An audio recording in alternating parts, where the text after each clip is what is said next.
Film की शुरुआत होती है मंगोलिया के डिजर्ट से, जो कि ईस्ट एशिया का सबसे बड़ा रेगिस्तान है। और इस रेगिस्तान के बीचों बीच एक कंपनी आई होती है जो कि यहाँ से तेल निकालना चाहती थी, पर इनकी इन्फॉर्मेशन गलत निकलती है, यहाँ कोई तेल नहीं होता। जिसके बाद ये अब यहाँ से वापस जाने का निर्णय लेते हैं और इनको वापस ले जाने के लिए यहाँ पर एक प्लेन भेजा गया है, जिस प्लेन के पायलट का नाम फ्रैंक होता है और उसके साथ उसका को पायलट भी था। और अब सभी वर्कर्स अपना अपना सामान लेकर जहाज में चढ़ जाते हैं और प्लेन में बैठकर अपने शहर बीजिंग के लिए निकल पड़ते हैं। लेकिन कुछ ही देर बाद उनके इस सफर के दौरान एक बहुत बड़ा तूफान आना शुरू हो जाता है, जिसे देखकर फ्रैंक का को पायलट कहता है कि हमें अपने प्लेन को एक बार लैंड कर देना चाहिए और तूफान थमते ही हम दोबारा उड़ान भर लेंगे। लेकिन फ्रैंक उसकी बात नहीं मानता और इसी वजह से ये उस तूफान में फंस जाते हैं। ये रेडियो की मदद से संपर्क करने की कोशिश करते हैं, पर उनका संपर्क नहीं हो पा रहा होता। इसी दौरान उनका एक इंजन भी खराब हो जाता है और अब फ्रैंक इमरजेंसी लैंडिंग के लिए तैयार हो जाता है, पर उसे आगे कुछ भी दिखाई नहीं दे रहा होता। और उनका प्लेन जैसे ही नीचे उतरने वाला होता है तो उनके प्लेन का पिछला हिस्सा एक चट्टान से टकरा जाता है और पीछे का दरवाजा खुल जाने के कारण एक वर्कर नीचे गिर जाता है, जिससे उसकी मृत्यु हो जाती है। और अब इनका प्लेन रेगिस्तान की रेत में घिसटता हुआ आगे तक जाता है और जब प्लेन रुकता है तो उसके अंदर 2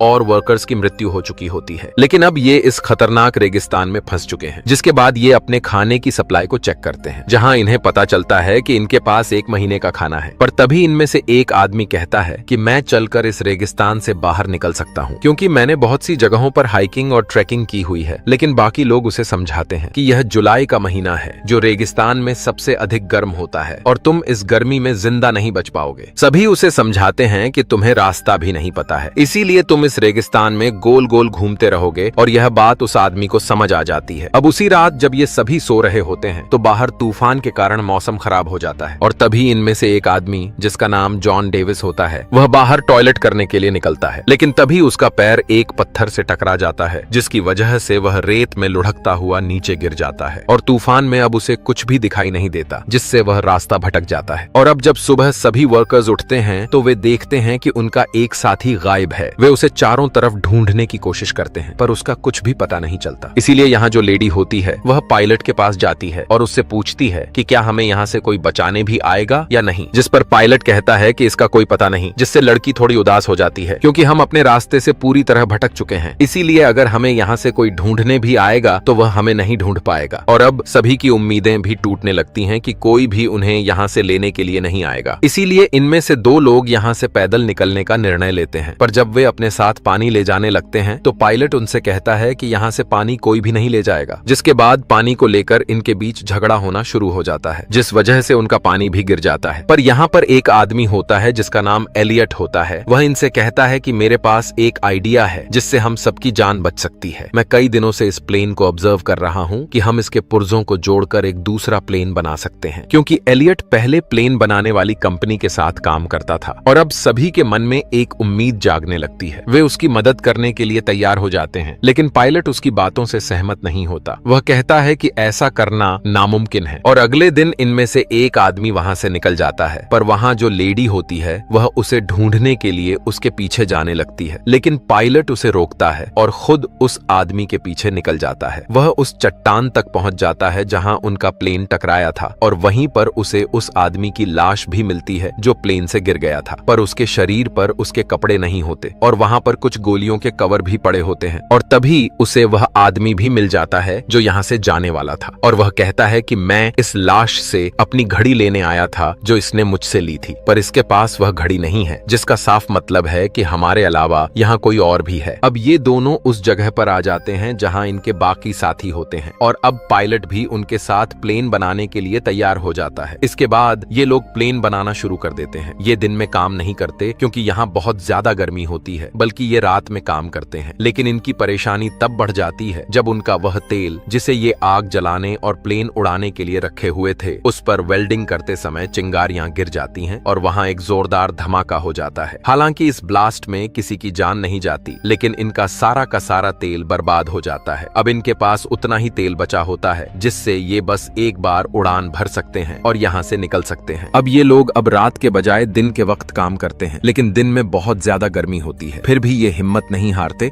और काम शुरू कर देते हैं। अब जब इन्होंने प्लेन को रीबिल्ड करना स्टार्ट किया है तो एक विंग को जोड़ना जरूरी है। इनके पास सिर्फ एक ही मौका है अगर विंग गिर गया तो ये लोग प्लेन को दोबारा नहीं बना सकते क्योंकि इनके पास क्रेन नहीं है। ये विंग को धीरे धीरे ऊपर से नीचे गिराते हैं, लेकिन अचानक वो चैन टूट जाती है जो विंग को होल्ड किए हुए थी। विंग जमीन की तरफ घिसकता हुआ जाता है और सीधा प्लेन से टकरा जाता है। ये देखकर सब हैरान रह जाते हैं। प्लेन के अंदर इनका एक दोस्त पहले से होता है जिसका काम था उस विंग को बोर्ड से जोड़ना। जब विंग गिरता है वो बाहर आता है और कहता है मैंने काम मुकम्मल कर दिया। असल में विंग गिरते हुए उसी जगह पर लगता है जहां लगना चाहिए था। इस तरह प्लेन का स्ट्रक्चर मुकम्मल हो जाता है। अब सबको उम्मीद होती है कि वो यहाँ से उड़ा सकते हैं। सब खुशी मनाते हैं, डांस करते हैं और एंजॉय करते हैं। साथ ही वो रेगिस्तान की रेत हटाकर एक रनवे तैयार कर रहे होते हैं ताकि प्लेन टेक ऑफ कर सके। लेकिन सब कुछ आसान नहीं होता। एक दिन एक डेंजरस इलेक्ट्रिक स्टॉर्म आता है। बिजलियां गिर रही होती हैं और विंग के अंदर पेट्रोल होता है, इसलिए सब लोग वहां से दूर भाग जाते हैं। एलियट नहीं जाता। वो चाहता है कि प्लेन सेफ रहे। जब उस पर बिजली गिरने वाली होती है, फ्रैंक उसे खींचकर नीचे गिराता है और उसकी जान बच जाती है। अगर एलियट को कुछ हो जाता तो फिर कोई प्लेन मुकम्मल नहीं कर सकता था। अब ये लोग अपने प्लेन का नाम फीनिक्स रखते हैं। फीनिक्स इजिप्शियन मिथोलॉजी का एक जानदार होता है जो रेगिस्तान से दोबारा जन्म लेता है। बहुत पावरफुल माना जाता है, लेकिन अभी भी इन्हें अपने प्लेन पर काफी काम करना बाकी है। धीरे धीरे इनका पानी भी खत्म हो रहा होता है। एक रात वो लोग दूर से कुछ टेंट्स देखते हैं। वहाँ कुछ लोग सो रहे होते हैं। ये लोग असल में स्मगलर्स होते हैं जो हथियार सप्लाई करते हैं रेगिस्तान के रास्ते। फ्रैंक कहता है कि हमें उनसे पानी की मदद लेनी चाहिए। एलियट मना करता है, लेकिन फ्रैंक और कुछ साथी उन स्मगलर्स के पास जाते हैं। फ्रैंक और उसका दोस्त एक पत्थर के पीछे छुप जाते हैं ताकि अगर कुछ गलत हो तो अटैक कर सकें। इनके पास गन्स होती हैं। जब वो पानी मांगते हैं तो एक स्मगलर इनके एक आदमी पर गोली चला देता है। फ्रैंक और उसका दोस्त फौरन फायर करते हैं और कुछ स्मगलर्स को मार देते हैं, लेकिन एक स्मगलर जख्मी हालत में भाग जाता है। फ्रैंक के पास मौका होता है उसे मारने का, लेकिन वो गोली नहीं चलाता क्योंकि वो खूनी नहीं बनना चाहता। जेम्स उन मरे हुए स्मगलर्स में से एक की घड़ी देखता है। वो घड़ी उस दोस्त की होती है जो प्लेन से गिरकर मर गया था। इसका मतलब ये है कि ये वही स्मगलर्स हैं जो पहले भी यहाँ आए थे। अब एक जख्मी स्मगलर को ये लोग अपने प्लेन के पास ले जाते हैं। कुछ लोग कहते हैं कि उसे मार दिया जाए, लेकिन फ्रैंक मना करता है। जब सबके बीच बहस हो रही होती है, एलियट अचानक उस स्मगलर को गोली मार देता है। इस पर फ्रैंक और एलियट के दरमियान बहस शुरू हो जाती है। एलियट फ्रैंक को दोष देता है। वो कहता है कि तुम पायलट थे, तुम्हारी वजह से हम यहाँ फंस गए हैं, तुम्हारी वजह से हमारा एक साथी भी मर गया, मैंने मना किया था, फिर भी तुम गए वहाँ। ये बात सुनकर फ्रैंक को गुस्सा आ जाता है। वो एलियट को एक जोर का पंच मार देता है। अब एलियट नाराज हो जाता है क्योंकि उसकी ईगो हर्ट होती है। वो कहता है मैं अब प्लेन नहीं बनाऊंगा, जितना काम मुझे करना था मैं कर चुका हूँ। मैं यहाँ 10 लोगों के बराबर काम करता हूँ और तुम सब सिर्फ आराम करते हो। केली उसके पास आती है और कहती है तुम्हारे बगैर हम ये प्लेन नहीं बना सकते, हमें तुम्हारी जरूरत है। एलियट कहता है अगर सब लोग मुझसे रिक्वेस्ट करेंगे तभी मैं काम शुरू करूंगा। फिर सब लोग, यहाँ तक के फ्रैंक भी, उससे रिक्वेस्ट करते हैं। फ्रैंक कहता है तुम ही यहाँ के बॉस हो, कृपया इस काम को मुकम्मल करो। एलियट मान जाता है। फिर सब मिलकर दोबारा से प्लेन बनाने के काम में लग जाते हैं। एक दिन ये लोग दूरबीन से देखते हैं कि वो स्मगलर जो भाग गया था अब अपने दोस्तों के साथ वापस आ गया है, लेकिन वो आगे नहीं बढ़ते क्योंकि वो जानते हैं कि इन लोगों के पास अब उनके ही हथियार हैं। स्मगलर्स को पता होता है कि इनका पानी और खाना जल्दी खत्म हो जाएगा और जब ये कमजोर हो जाएंगे तो वो हमला करेंगे। ये लोग और भी तेजी से काम करना शुरू कर देते हैं। आखिरकार उनका काम मुकम्मल हो जाता है। तभी फ्रैंक को एक मैगजीन मिलती है जिसमें कई तरह के प्लेन्स के मॉडल होते हैं। पता चलता है कि एलियट ने प्लेन का मॉडल इन्हीं टॉय मॉडल्स को देखकर बनाया था। दरअसल वो छोटे छोटे उड़ने वाले मॉडल प्लेन्स बनाया करता था, लेकिन कभी भी